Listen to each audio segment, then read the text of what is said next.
Assalamualaikum warahmatullahi wabarakatuh. Selamat datang kembali di Haryono Official. Mbak-mbak semuanya, gimana kabarnya nih hari? Sehat? Semoga sehat selalu di perantauan, amin. Semoga mbak-mbak semuanya dipermudah segala urusannya sampean. Semoga mbak-mbak semuanya terhindar dari marah bahaya, amin ya robbal alamin.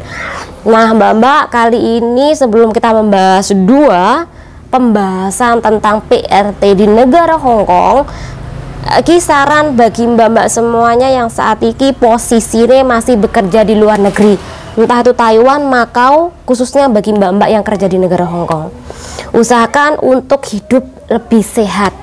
Makanan jangan terlalu diolah dengan minyak yang banyak, jadi kurangi goreng-gorengan. Kemudian yang kedua, makanan pedas kuwi jangan berlebihan. Kemudian makanan-makanan yang mengandung bahan pengawet kui juga dikurangi, beralihlah ke makanan yang sehat. Sampai kurang tidur, maka perbanyaklah makanan-makanan yang bergizi.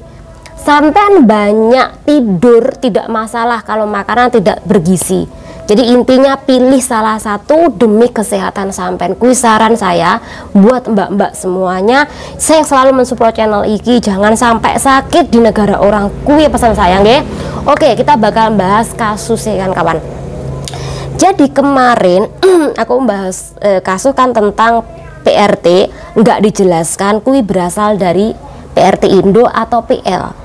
PRT itu ditangkap polisi karena telah nyiram anjing milik majikane sing usiane kuwi 14 tahun kalau nggak 15 tahun. Nah, si Cece-nya kuwi kan ditangkap polisi. Ketika aku menerangkan kasusnya kemarin, kuwi belum ada keterangan kejelasan kenapa Mbak kuwi menyiram anjing yang ia jaga. Ternyata setelah dia ditangkap, Mbak Eko ditanyain sama polisi, baru dia ngaku kenapa dia dengan tega melakukan penyiraman terhadap anjing jagaannya. Iki alasan yang pertama, Mbak Eki mau cuti tapi majikan tidak kasih cuti. Padahal Mbak Eki pengen pulang kampung halaman, pengen ketemu sama suami. Ternyata nggak dikasih oleh majikane. Mbuh kui majikane memang dengan sengaja nggak kasih atau menunda Mbak itu untuk cuti. Kedua, Mbak kui libure kui selalu dititipi untuk jaga anjing. Jadi Mbak kan biasanya kena yang taman nih. Ternyata yang taman kui juga bawa anjing. Nah, iku yang membuat Mbak ku geram dengan aturan dari singsangnya.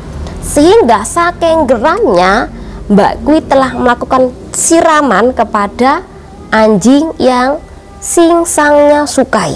Jadi anjing Kui kesukaannya singsang, dan yang melarang Mbak cuti Kui juga singsang. Tetapi di dalam kasus seperti ini, perhatian buat kawan-kawan, saya apabila sampai Kui posisinya seperti Mbak Iki, Mbak nggak salah sepenuhnya, tetapi ketika kemarahan dia kui lampiaskan dengan cara melakukan siksaan terhadap anjing atau hewan, menurut aku juga kurang setuju kalau saya. Kenapa Anda tidak melawan majikan laki-laki Anda, atau mungkin Anda nyiram majikan laki-laki pakai air panas? Kenapa enggak Anda lakukan? Karena Anda takut kan? Takut kalau singsang itu membalas perbuatan Anda. Tapi kalau Anda melakukan pada anjing peliharaan majikan, tentu anjing tidak bisa berkata-kata, bahkan tidak melawan. Jadi dalam poin ini aku setuju kalau Mbak Ekwi meminta, tetapi aku juga tidak setuju kalau Mbak Eki menganiaya hewan tadi. Majikan laki-laki juga salah. Jadi lain kali iki penting banget sing namane untuk melaporkan kasus iki ke imigrasi ataupun ke labor, bahwa sampean kuwi libure tetap disuruh untuk menjaga anjing, tetap disuruh untuk bekerja. Entah itu sampai digaji apa enggaknya, setiap kali libur jogo anji itu tetap tidak boleh, karena 1 minggu harus ada istirahat full untuk PRT. Kalau 1 hari full ikui sampai disuruh tetap bekerja jaga anjing, kui tidak boleh, itu melanggar aturan. Jadi lain kali ada kasus seperti ini, laporkan ke labor, laporkan ke imigrasi. Iki penting mbak, untuk mbak-mbak seng udah lama bekerja di negara Hongkong, atau mungkin sampai bisa melakukan pemutusan kontrak kerja secara interminate atau notis. Kalau menurut aku interminate aja biar kapok majikannya. Sampai makanya sejak awal ketika sampai tidak dikasih cuti, kumpulkan uang sebanyak-banyaknya, lalu lakukan pemutusan kontrak kerja secara interminate kepada majikan biar majikan kapok. Kemudian lakukan alasan yang sebenarnya kenapa sampai memutuskan kontrak kerja kepada majikan ini. Salah satunya sampai tidak dikasih pulang cuti. Kemudian yang kedua, sampai tidak diberi hari libur sepenuhnya. Libur kui mesti bawa anjing. Jadi laporkan dalam kasus ini. Tapi sekali lagi jangan menganiaya jagaan Anda, entah itu anjing ataupun anak, jangan, karena nanti hukumannya berat, sampai dihukum berat malahan, sampai malah didenda.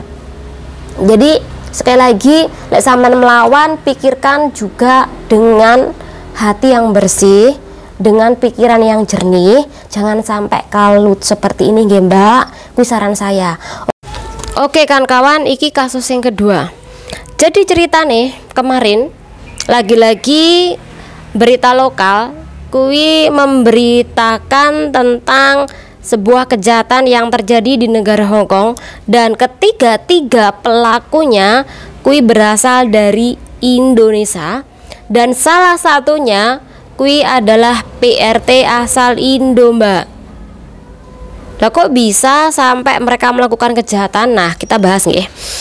Jadi pertengahan bulan September 2024, warga negara Indonesia yang berjenis kelamin laki-laki kuwi liburan ke negara Hongkong. Jadi mereka tuh memakai visa turis liburan, nah ceritanya.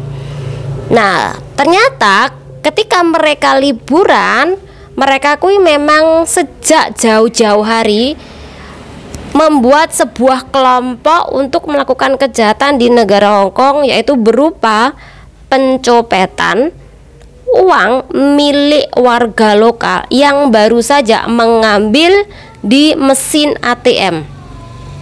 Jadi mereka ketemu aja mereka sudah merencanakan. Itu kenapa sekitaran pertengahan September sampai dengan Oktober mereka kuwi udah menghasilkan uang ratusan ribu dolar Hongkong kan kawan.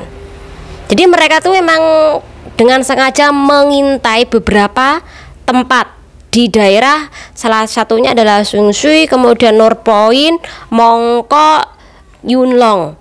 Dan tempat-tempat kuwi memang diintai oleh para pelaku ketiga-tiganya.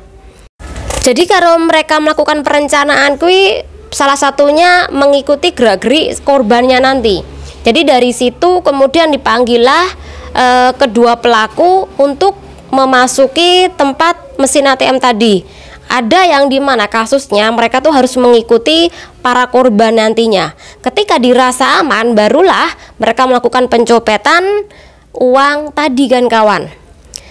Tanpa mereka sadari, tempat mereka lakukan pencopetan kui ada CCTV-nya.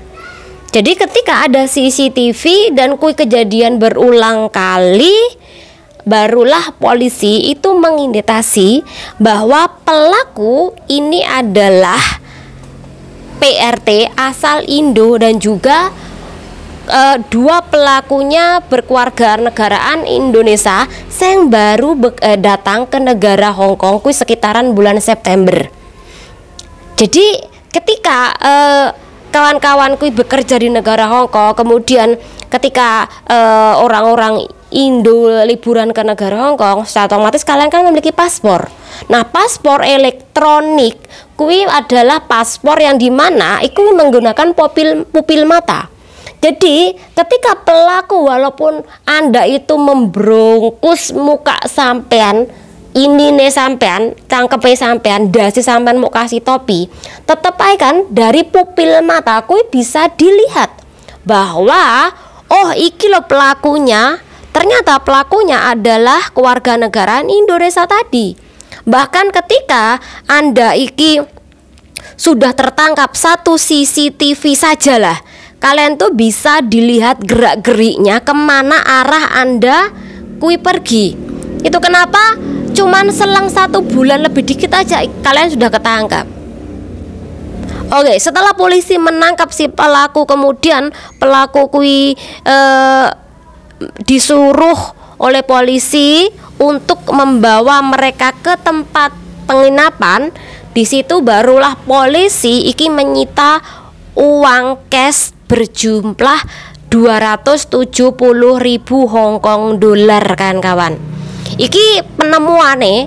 Nah, ketika mereka kui ditanyain oleh polisi, barulah mereka mengaku bahwa uang-uang lainnya kui sudah dikirim ke Indonesia, kemudian lain-lainnya kui buat foya-foya mereka, buat shopping-shopping mereka, buat minum-minum mereka.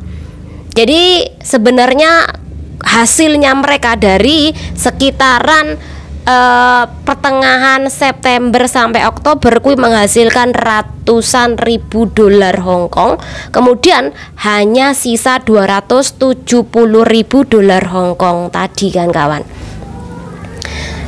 Ya, dari kasus ini takutnya iki bagi warga Indo sing pengen liburan ke negara Hong Kong, takutnya nanti dipersulit. Karena ternyata kasus-kasus kejahatan di negara Hong Kong yang melibatkan orang Indo kuwi nggak hanya sekali kan kawan. Dulu kan jam tangan yang lagi rame. Sekarang pencuri yang melakukan pencopetan dan kuwi menghasilkan ratusan ribu dolar Hong Kong. Dan kuwi pasti ketangkep karena opo Hong Kong kuwi di mana-mana ada CCTV.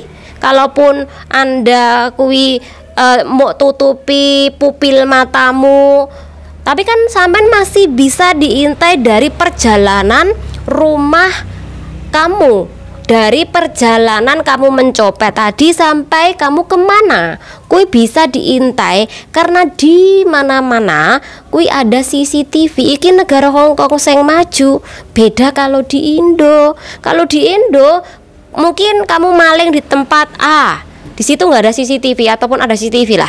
Nanti kamu bawa mobil atau bawa motor lah kemana itu, kui nggak mungkin di perjalanan kamu tuh ada CCTV. Kui tidak mungkin. Nah di Hong Kong kui beda. Pada di Indonesia itu pasti kejahatan bahkan terbongkar. Dan iki saran saja buat mas-mas, karena ki dampaknya besar loh bagi mbak-mbak yang namanya bekerja sebagai PRT. Lagi-lagi kui pasti nanti ada sangkut pautnya, dan pasti kui sekali lagi mencoreng nama bangsa Indonesia. Apalagi mbak sing statusnya sebagai PRT sing ikut-ikutan juga untuk melakukan perampokan lah ki, perampokan apa pencopetan lah intinya. Yo hampir perampokan lah. Nah, bagaimana sistemnya selain Anda kui mungkin koyo memakai mistik ya, kok memakai hal mistik juga sih, mistis juga, karena pencopetan orang lokal bisa saja menyerahkan uang dengan cara gampang, atau mungkin targetnya kui adalah mbah-mbah, atau mungkin targetnya perempuan, atau mungkin Anda todong pakai pisau. Tapi sekali lagi iki ada kemungkinan memang ada sangkut pautnya dengan hal mistik kui menurut aku. Nah, menurut pandangan kawan-kawan, ada nggak persoalan seperti ini? Karena hal mistik itu juga salah satu untuk mempercepat para pelaku itu tunduk. Karena kalau para pelaku tidak tunduk, tentu mereka bakal melakukan perlawanan. Apalagi kui uangnya banyak banget. sekali ngambil uang sampai 25.000, sekali ngambil sampai 15.000, 50.000, bahkan sampai 75.000 per orang kalau ngambil. Berarti Anda ini memang hebat ketika tahu mangsa Anda kui mengambil uang yang banyak. Semoga dengan adanya kasus-kasus seperti ini gawe pelajaran untuk emas-emas yang pengen liburan, ojo macam-macam di negara Hongkong. Selain sampean pasti ketangkep, sampean kui juga mempermalukan mbak-mbak Indo sing kerja di negara Hongkong sebagai PRT, karena kui pasti kena dampak Mas. Jadi lain kali melakukan kejahatan pikiran, lek pengen maling ora usah digawa ning negarane wong. Kuwi saran saya. Semoga bermanfaat. Channel diri. Wassalamualaikum warahmatullahi wabarakatuh. Bye.